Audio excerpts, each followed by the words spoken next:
பகை பழசு. அந்த பகையை நீ உனக்குள்ள வைத்திருக்கிற வரைக்கும் உன்னால புது நன்மையை பெற முடியாது. உன் வாழ்க்கையில கர்த்தர் கொடுக்கிற புதிய ஆசீர்வாதங்களை பெற முடியாது.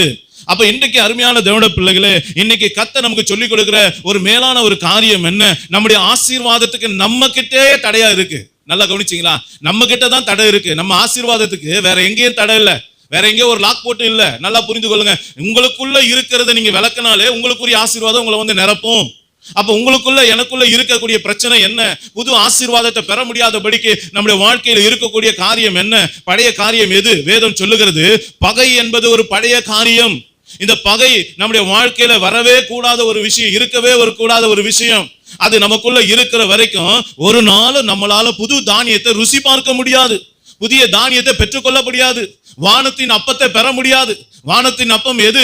தேவன் கொடுக்கிற ஆகாரம், தேவன் கொடுக்கிற நன்மை, தேவன் கொடுக்கிற பரத்திலிருந்து வரக்கூடிய ஆசீர்வாதம். அப்ப அந்த பரத்திலிருந்து வரக்கூடிய ஆசீர்வாதம் உங்களுக்கு எனக்கும் கிடைக்காம போக காரணம் என்ன? ஏற்கனவே நம்ம கிட்ட பழசு இருக்கு. இந்த பழைய காரியம் இருக்கிற வரைக்கும் இதை இவனுக்கு கொடுக்க கூடாது என்பதுல கர்த்தர் கவனமாக இருக்கிறார். இதோடு கூட இருக்குமே, ஆனா இவன் வாழ்க்கை எப்படி இருக்குன்னா ரெண்டகமான வாழ்க்கையா மாறிடும். யோசித்து பாருங்க. அப்ப இன்னைக்கு கர்த்தர் நம்மோடு கூட பேசுகிற காரியம், பழையதை நம்ம நீக்கி போடணும். பழையது எது? அது பகை என்று சொல்லப்பட்டு இருக்கிறது.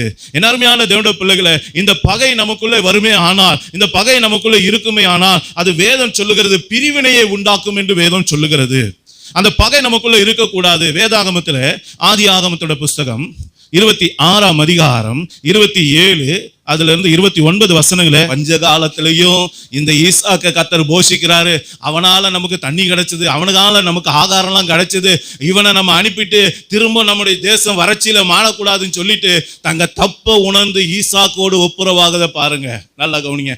பகை வந்துருச்சுன்னா பிரிவினை வந்துடும், பொறாம வந்துடும். நல்லா கவனிங்க. ஏன் ஆண்டவர் இந்த பழைய பகையை நம்ம விட்டு அகற்ற சொல்றாருன்னா, இது உனக்குள்ள இருக்கிற வரைக்கும் உனக்குள்ள பிரிவினை உண்டாக்கிக்கிட்டே இருக்கும். ஆவிக்குரியவனை கூட உனக்குள்ள வெறுப்பு உண்டாக்கிறோம், ஆவிக்குரியவனை கூட வெறுத்து தள்ள வச்சிரும், ஆவிக்குரியவனை உன்னை விட்டு தூரப்படுத்தும். நல்லா கவனிங்க. ஆவிக்குரியவன் உன்னோடு இருக்கதான், ஆவிக்குரிய ஐக்கியம் உன்னோடு கூட இருக்கும் போதுதான் உனக்கு ஆசீர்வாதம், உனக்கு நன்மை.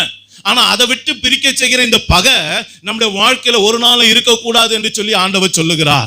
அப்ப அருமையான தேவனுடைய பிள்ளைகளை, இந்த பகைக்கு நம்ம இடம் கொடுக்கும் போது நாம ஆவிக்குரிய வாழ்க்கையை இழக்க நேரிடும், ஆவிக்குரிய ஐக்கியத்தை இழக்க நேரிடும், ஆவிக்குரிய சபையை இழக்க நேரிடும், ஆவிக்குரிய ஒரு வல்லமையை இழக்க நேரிடும், அபிஷேகத்தை இழக்க நேரிடும், ஆவிக்குரிய அனுபவங்களை இழக்க நேரிடும்.